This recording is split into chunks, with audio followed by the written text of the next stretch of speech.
Hello दोस्तों, मेरा नाम प्रतीक है और आप देख रहे हैं एजुकेशन अड्डा। और आज हम शुरू करने वाले हैं सीएसआर नेट और सेट जैसे एग्जामों की तैयारी के लिए विस्तृत रूप से नोट्स और क्लासेस, जो आप हमारे एजुकेशन में जुड़े रहें और इसका लाभ उठाएं। जैसे कि आज हम बात करने वाले हैं सीएसआईआर नेट और लाइफ साइंस से रिलेटेड जो सेट का एग्जाम होता है उसमें एक यूनिट सेकंड की बात कर रहे हैं, जिसमें हम लोग सबसे पहले बात करेंगे structure, composition and function of membrane. चलिए शुरू करते हैं इस टॉपिक को। कोशिका झिल्ली या प्लाज्मा मेम्ब्रेन क्या होता है और क्या है ये, इसके बारे में हम लोग थोड़ा डिटेल में पढ़ते हैं। आइए जानते हैं कि प्लाज्मा मेम्ब्रेन जंतु कोशिका के चारों ओर आवरण के रूप में पाई जाने वाली डिफिसेंशियली पेरिमेबल है, जो कोशिका द्रव्य तथा बाहरी वातावरण के मध्य आयनिक सांद्रता को नियंत्रित रखती है, जिससे कोशिका में प्रवेश करने वाले तथा उससे बाहर निकलने वाले अणुओं आयनों का नियंत्रण बना रहता है। जी, जैसे कि आप लोगों को सबको पता है कि इसका उपयोग क्यों किया जाता है, ताकि हमारे जो कोशिका होता है, कोशिका के इनर और आउटर लेयर में जो इनर और आउटर लेयर में, जैसे मान लीजिए फॉर एग्जाम्पल के लिए सॉरी ये वन सेकेंड, हाँ, ये मान लीजिए कोशिका है। कोशिका के इनर और आउटर लेयर में जाने हेतु एक स्ट्रक्चर पाई जाती है, जिसे हम लोग सेल मेम्ब्रेन या कोशिका झिल्ली के रूप में भी जानते हैं। उसके अलावा अगर हम बात करें कि कोशिका झिल्ली को किसने यूनिट मेम्ब्रेन कहा था, तो रॉबर्टसन ने यूनिट मेम्ब्रेन कहा था। इसके स्ट्रक्चर के बारे में हम लोग डिटेल में जानते हैं। इलेक्ट्रॉन माइक्रोस्कोप द्वारा अध्ययन करने पर प्लाज्मा मेम्ब्रेन फास्फोलिपिड अणुओं या प्रोटीन से बनी ट्राइलेमिनर या फिर त्रिस्तरीय रूप में दिखाई देती है। प्लाज्मा मेम्ब्रेन त्रिस्तरीय संरचना का मॉडल सर्वप्रथम डेनियल तथा डेविसन ने प्रस्तुत किया था। इसके अनुसार जंतु कोशिकाओं के प्लाज्मा मेम्ब्रेन में निम्नलिखित विशेषताएं होती है। जो तीन लेयर होते हैं उनके बारे में हम लोग डिस्क्राइब करेंगे, जो इसमें आपको दिख रहा होगा।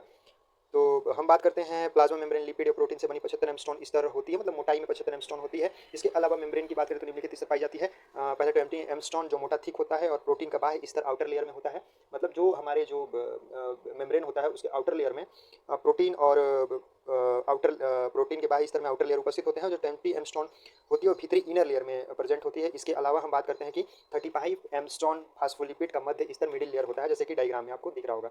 आउटर लेयर में है आपके प्रोटीन 20 एमस्टोन, हाइड्रोफिलिक बोलते हैं आउटर लेयर को, और एक हाइड्रोफोबिक होता है। हाइड्रोफिलिक से तात्पर्य यह होता है कि हाइड्रोफोबिक जो हाइड्रोफोबिक जो होता है वो क्या होता है कि वाटर को अपने से दूर रखने की कोशिश करता है, और हाइड्रोफिलिक जो होता है वो अपने से वाटर को दूर रखने की कोशिश करता है, और हाइड्रोफोबिक भी वाटर को एक साइड इधर होता है और एक साइड नीचे की ओर होता है। आइए हम प्लाज्मा मेम्ब्रेन छिद्र की कोशिका के चारों ओर स्थित प्लाज्मा मेम्ब्रेन के आवरण में अनेक स्थानों में 8 एमस्टोन 55 एमस्टोन व्यास में सूक्ष्म छिद्र पाए जाते हैं। इन छिद्रों का खुलना या बंद होना कोशिका की मेटाबॉलिक क्रियाओं पर निर्भर रहता है। रासायनिक संगठन की बात करें तो प्लाज्मा मेम्ब्रेन मुख्य प्रोटीन, लिपिड तथा कुछ प्रतिशत कार्बोहाइड्रेट से बनी होती है। प्रोटीन विभिन्न कोशिकाओं के प्लाज्मा मेम्ब्रेन में प्रोटीन की मात्रा भिन्न भिन्न होती है। ये प्रोटीन मुख्यतः आर्जिनिन, लाइसिन, हिस्टिडीन, टायरोसिन, मिथोनिन तथा सिस्टीन एमिनो एसिड से मिलकर बनी होती है। ये प्रोटीन्स प्लाज्मा मेम्ब्रेन को यांत्रिक सहारा प्रदान करती हैं। तो इन सारे प्रोटीन्स के द्वारा ही हमारे प्लाज्मा मेम्ब्रेन को सहारा मिलती है।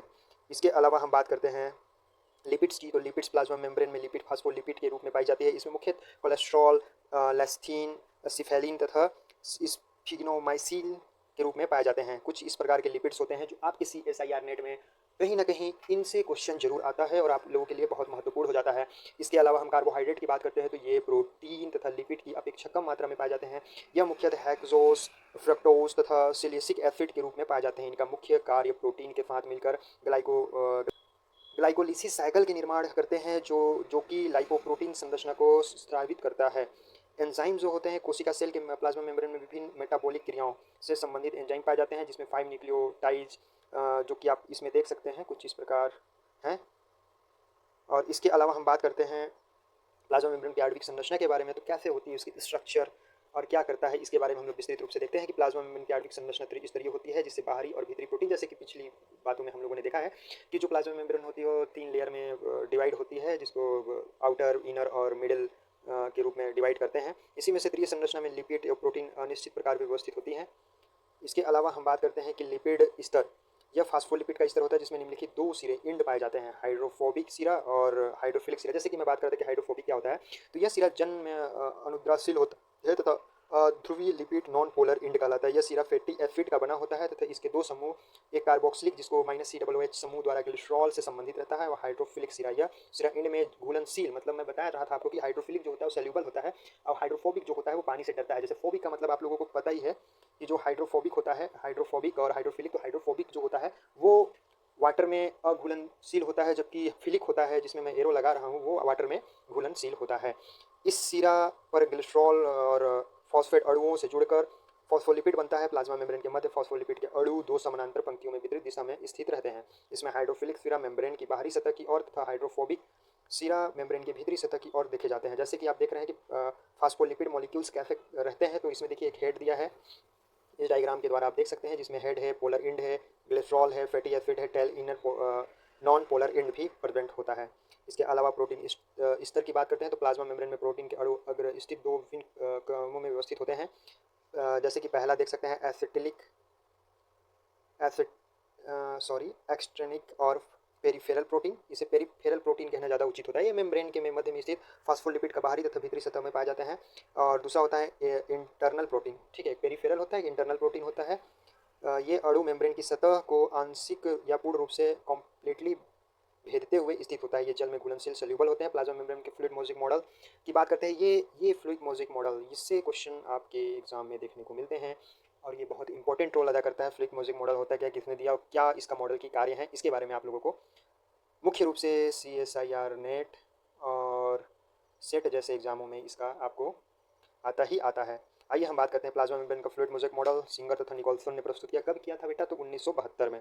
इस मॉडल के अनुसार समस्त जो बायोलॉजिकल मेम्ब्रेन की स्ट्रक्चर सेमी लिक्विड प्रकार की होती है, जिसमें लिपिड तथा इंटरफेनिक प्रोटीन एक मोज़ेक सीक्वेंस में व्यवस्थित रहती है। इसमें लिपिड तथा प्रोटीन्स के अणु लिपिड के द्वारा द्विस्तर के मध्य ट्रांसलेशन गतियों करते रहते हैं, जैसे एक स्थान से दूसरे स्थान मूवमेंट करते रहते हैं। प्लाज्मा मेम्ब्रेन में अणुओं मॉलिक्यूल्स के इस प्रकार की व्यवस्था को क्वासी फ्लूइड यानी क्वासी फ्लूइड तथा अंतरतरल संरचना कहते हैं। स्ट्रक्चर आप देख सकते हैं कुछ इस प्रकार है, जिसके माध्यम से आप लोग इसको समझ सकते हैं।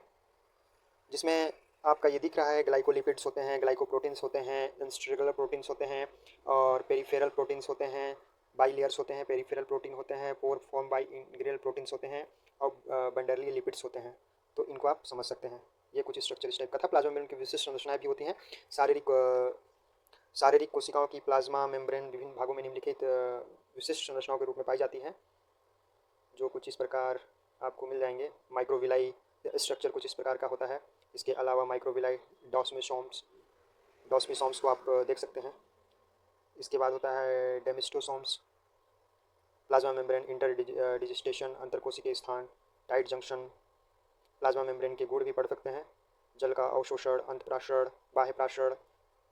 ये कुछ इस प्रकार आपका बना हुआ है। अणुओं का अभिगम, निष्क्रिय अभिगम, सक्रिय अभिगम, क्रियाविधि,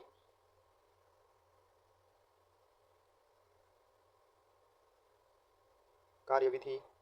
और कुछ क्वेश्चन लाइफ साइंस से रिलेटेड है, तो कुछ क्वेश्चन फेगोसाइटस से देता है। और फेगोसाइटस क्या होता है इसके बारे में मैं एक अलग से आपको नोट्स दिया हूँ, क्योंकि ये बहुत इंपॉर्टेंट होता है फेगोसाइटस, जिसमें इस क्रिया में प्लाज्मा मेम्ब्रेन द्वारा ठोस पदार्थों का अंतर्ग्रहण किया जाता है। बहुत बार क्वेश्चन पूछ देता है नेट या सेट में कि ठोस पदार्थों का अंतर्ग्रहण कैसे किया जाता है, तो किसके द्वारा किया जाता है, तो फेगोसाइटोसिस के द्वारा किया जाता है। इसका आप याद रखेंगे। और इसकी जो क्रियाविधि होती है उस पर थोड़ा सा चर्चा कर लेते हैं कि प्लाज्मा मेम्ब्रेन कोशिकाओं के अंदर वेसिकल्स या फेगोसोम्स का निर्माण करती है। फेगोसोम्स बाहरी ठोस पदार्थ को घेर कर कोशिका या साइटोप्लाज्म में ले जाता है, जहां उनका पाचन लाइसोसोम द्वारा होता है।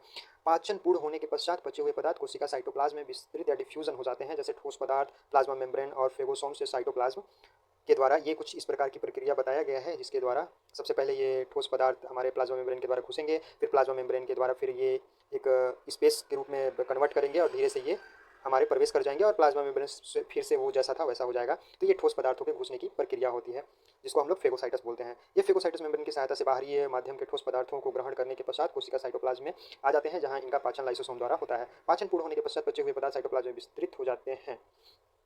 इसके अलावा हम देखते हैं कि साइटोसिस की प्रक्रिया भी होती है, जिसमें क्या होता है कि इस क्रिया के द्वारा कोशिका साइटोप्लाज्म में उपस्थित तरल या ठोस पदार्थों को साइटोप्लाज्म में उपस्थित वेसिकल्स में एकत्रित करके कोशिका के बाहर स्त्रावित कर देता है। ये देखो उसमें ठोस पदार्थ जो हम लोग पढ़ रहे थे, सॉरी 1 सेकंड, जो हम लोग पढ़ रहे थे फेगोसाइटस, उसमें क्या होता है ठोस पदार्थ अंदर आता है और जो एक्सोसाइटोसिस होता है वो ठोस पदार्थ बाहर की ओर जाता है। इस क्रिया के द्वारा कोशिका साइटोप्लाज्म में उपस्थित तरल या ठोस पदार्थों को साइटोप्लाज्म में उपस्थित वेसिकल्स में एकत्रित करके कोशिका के बाहर स्त्रावित किया जाता है। यह क्रिया साइटोसिस की क्रिया पिनोसाइटोसिस से फेगोसाइटोसिस की विपरीत दिशा में होती है, जैसा कि ये नाम से ही पता चल रहा है कि ये विपरीत दिशा में होती है।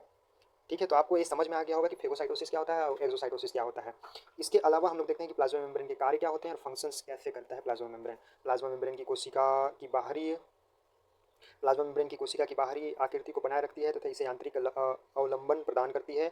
यह कोशिका के प्रोटोप्लाज्म को बाह्य आघातों से बचाती है तथा क्षतिग्रस्त हो जाने पर यह शीघ्र पुनर्वितरित या रीअरेंज हो जाती है। यह चयनात्मक या सिलेक्टिव परमेबल होती है, जिससे कुछ विशिष्ट पदार्थों के अणु ही इससे होकर कोशिका में प्रवेश कर सकते हैं या बाहर निकल पाते हैं। इस प्रकार के प्रत्येक प्रत्येक कोशिका रासायनिक पदार्थों के अणुओं, मॉलिक्यूल्स, आयनों या आदान प्रदान होती है। कोशिका सेल के अंदर स्रावित अवशोषित उत्सर्जक पदार्थों को करने में सहायक होती है। यह कोशिकीय गति में सहायता करती है।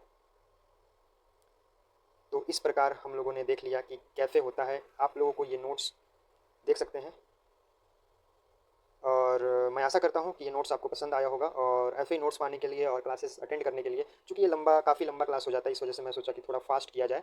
इस वजह से आपको पूरे डिटेल में नहीं बता पाया, लेकिन कोई नहीं, मैं चाहूँगा कि ये नोट्स आप लोग पढ़ें और समझें।